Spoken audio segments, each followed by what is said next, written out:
Ronnie O'Sullivan annoyed fans when he pulled out of this year's Masters less than 48 hours before the start of the tournament. Some were surprised, but most of us weren't. The Rocket has a habit of late withdrawals from events, and some say it's because he's lost his hunger and that he's only playing on to win an 8th world title. But this isn't the full picture. Whatever the reasons though, why does Ronnie O'Sullivan withdraw from so many tournaments? Reason number 1. He's always done this. The simplest reason for why he does so is the fact he's always done so. In 1998, Ronnie pulled out of the UK Championship as defending champion aged 22. He took a whole season off from snooker in 2012-13, and since that season he's withdrawn from the Masters 4 times. This is nothing new. In the past 12 to 18 months, Ronnie has withdrawn from an increasing number of tournaments, and fans and pundits alike have speculated the reasons why. But for me, this is nothing new, it's not shocking. Ronnie has always done this. Reason number 2. Pressure. Ronnie hates pressure. He suffers from performance anxiety, as clearly shown in his documentary The Edge of Everything, and I feel that the Masters especially really affects him.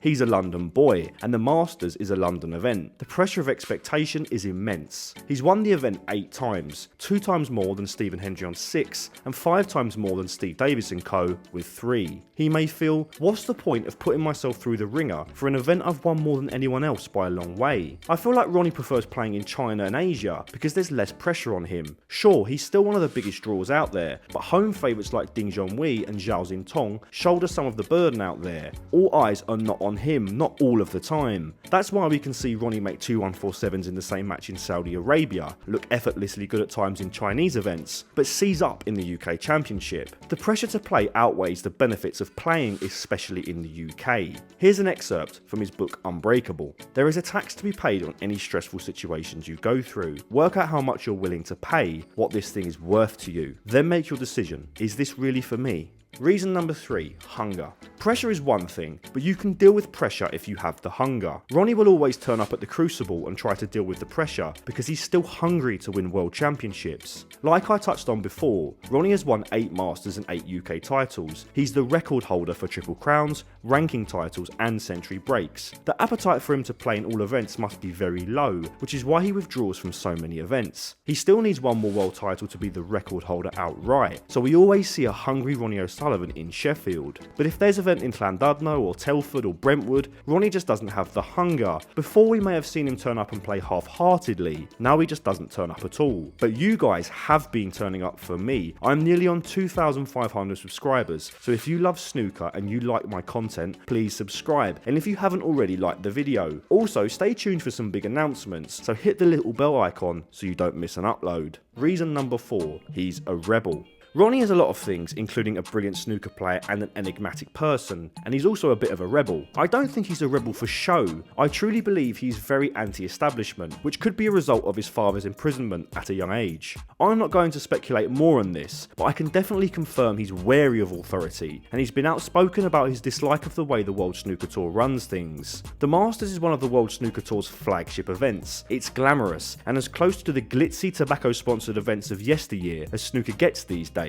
It's important to the establishment, which may make it less important for Ronnie. Reason number 5. Our expectations of Ronnie are unfair. Now, I know I said earlier that Ronnie has always pulled out of tournaments, and that it's not shocking that he does so, but I have to cut him a bit of slack here. I speak to a lot of snooker fans, and a common theme that I find is the unrealistic and unfair expectations that a lot of us hold Ronnie to. He's a victim of his own success. He's the most successful snooker player of all time, and he's one of the greatest ever, so we expect him to play at a devastating high level almost constantly. That in turn puts huge pressure on Ronnie. Other players pull out of tournaments all of the time. Neil Robertson had a period 2 or 3 years ago where he was missing events almost constantly, but no one batted an eyelid. When Ronnie does it though, it's big news, and he's letting the sport down. This is really unfair in my opinion. He's 50, he's won everything there is to be won in the game, he's the most successful player in the sport's history, so why do we expect Ronnie to play every event? It would be surprising if he did turn up to play every event. Now,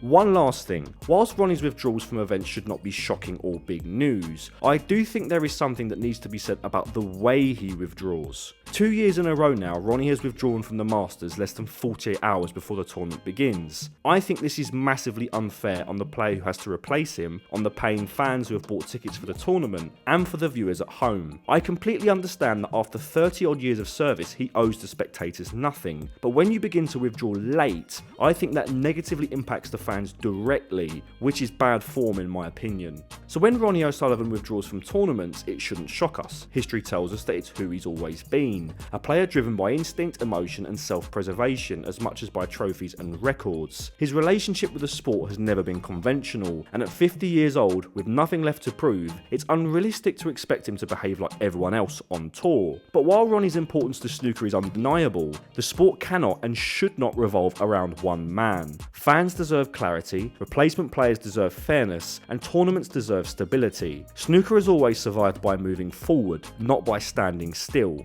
Ronnie O'Sullivan remains a genius, an icon, and one of the most compelling figures sport has ever produced. But the show must go on, because no matter how great the player, nobody is bigger than the game itself.